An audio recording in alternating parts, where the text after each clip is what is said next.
Roseanne Barr tweeted something nasty and racist, and apparently that means that Donald Trump and the millions of people who voted for him are all nasty and racist too. And we're still talking about this 2 days later because the left insists that we should have this important conversation about racism in America. So, y'all want to have a conversation about racism? Fine, let's have one.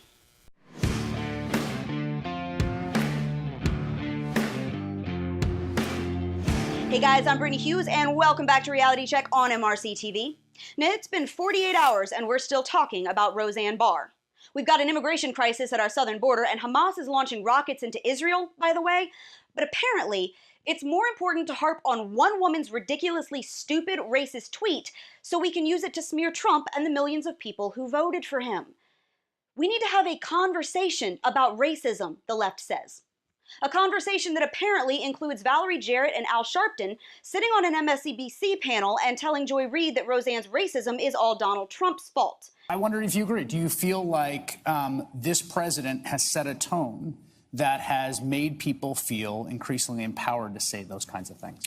Well, this is what I think, Chris. I think tone does start at the top, and we like to look up to our president and feel as though he reflects the values of our country. A conversation in which CNN allowed a guest to go totally unchallenged when she claimed that all 63 million Americans who voted for Trump are racists. Tens of millions of people voted for him after he showed his cards for years. But are you, are you suggesting that they're racist or they're... Yes. Because we need to have this conversation. Okay. Let's have it. Let's talk about racism in America. Not just one moron's racist tweet that you can cherry pick to try and bash millions of perfectly non-racist people. I'm talking about actual racism that affects actual people. Let's talk about the racist left-wing policies designed to keep black communities in cycles of poverty and addiction.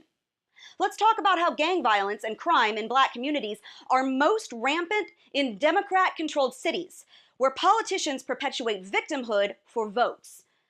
Let's talk about how the enlightened Harvard holds black-only graduation ceremonies, effectively spitting on decades of work by civil rights activists like Martin Luther King.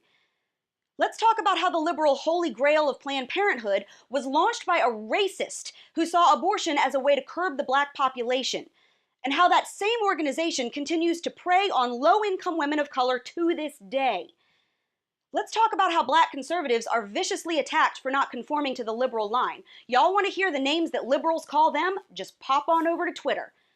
In fact, while we're on the subject of hateful rhetoric and bigotry, let's have a conversation about why Roseanne got canned from ABC, but Monique Judge is still writing for The Root after she called Ben Carson a porch monkey.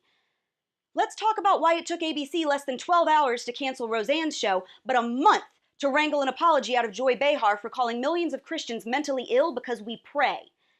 Let's discuss why Joy Reid still has a job at MSNBC after she published blatantly homophobic blog posts and then lied about it. Or why Trevor Noah got picked to host The Daily Show after making a series of disparaging anti-Semitic tweets. Let's talk about how in the world there wasn't an outcry from the pro-woman left this morning after Samantha Bee said something so foul and heinous about Ivanka Trump that I literally cannot repeat it here. So I'll let her speak for herself. Ivanka Trump, who works at the White House, chose to post the second most oblivious tweet we've seen this week. You know, Ivanka, that's a beautiful photo of you and your child, but let me just say, one mother to another, do something about your dad's immigration practices, you feckless c***. He listens to you.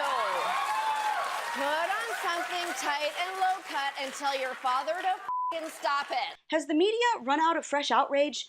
Do we need to wait for them to refuel or something? So yeah, let's talk about it. Let's talk about racism and what really harms communities and people of color in this country. Because there are things in that discussion worth talking about a lot more than one idiot's tweet.